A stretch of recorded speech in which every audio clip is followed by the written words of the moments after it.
شامل کرتے ہیں ڈیرہ غازی خان سے، جہاں سے ہمارے رپورٹر امداد حسین کی رپورٹ کے مطابق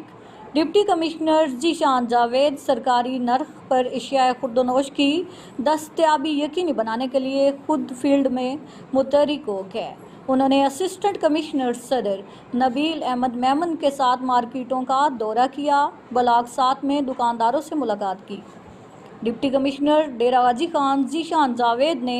مارکیٹوں کا دورہ کرتے ہوئے سرکاری نرخ نامے نمایاں جگہ پر آویزہ کرانے کے ساتھ چینی، گھی اور دیگر اشیاء کا معیار چیک کیا، دکانداروں کے مسائل بھی دریافت کیے اور سرکاری نرخ پر اشیاء کی دستیابی یقینی بنانے کے لیے ہدایات جاری کیں۔ انہوں نے کہا کہ پرائس کنٹرول مجسٹریٹس کو واضح ہدایات جاری کر دی گئی ہیں کہ وہ روزانہ کی بنیاد پر فیلڈ میں نکلیں اور گرام فروشوں، ذخیرہ اندوزی اور ملاوٹ مافیا کے خلاف مؤثر کریک ڈاؤن کیا جائے۔